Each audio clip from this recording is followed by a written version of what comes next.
Assalamualaikum warahmatullahi wabarakatuh. Perkenalkan, nama saya Umi Ramadhani, saya kelas 11. Saya berasal dari sekolah MA Al-Falah. Jadi saya di sini akan menjelaskan tentang pengertian fiskal menurut KBBI berkaitan dengan urusan pajak atau pendapatan negara. Kata fiskal sendiri berasal dari bahasa Latin fixus, yaitu nama seseorang pemegang kuasa atas keuangan pertama pada zaman Romawi. Secara harfiah, fiksal berarti keranjang atau tas.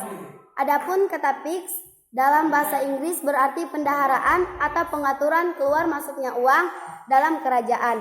Fiksal digunakan untuk menjelaskan bentuk pendapatan negara atau kerajaan yang dikumpulkan dari masyarakat dan oleh pemerintah negara atau kerajaan.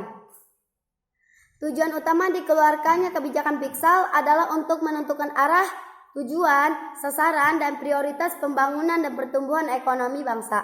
Adapun tujuan diantaranya mencapai kestabilitasan perekonomian sosial, memacu pertumbuhan ekonomi, mendorong laju investasi, membuka kesempatan kerja yang luas, sebagai wujud pemerataan dan pendistribusian pendapatan. Komponen kebijakan fiskal dibagi menjadi dua komponen. Yang pertama, pendapatan negara atau pajak sebagai komponen penyusun kebijakan fiskal. Yang kedua, pengeluaran negara APBN yang merupakan kumpulan berbagai pengeluaran negara.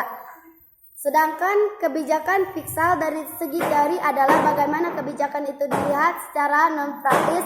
Adapun macam-macam kebijakan fiskal dari segi teori diantaranya kebijakan fungsional, kebijakan disengaja, kebijakan tidak disengaja, kebijakan seimbang, kebijakan surplus, kebijakan defisit, kebijakan dinamis, dan lain-lain.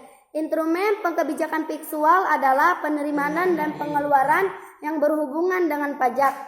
Bentuk kebijakan fiskal dibagi menjadi 3 kategori. Yang pertama, kebijakan yang menyangkut pembelian pemerintah atas bank dan jasa. Yang kedua, kebijakan yang menyangkut perpajakan. Yang ketiga dan pembayaran transfer. Contoh kebijakan fiskal memakai jumlah pajak dan jenis pajak, mewajibkan pemimpin atau pokok nomor wajib pajak, dan melakukan penghematan pengeluaran negara. Sekian dari saya. Wassalamualaikum warahmatullahi wabarakatuh.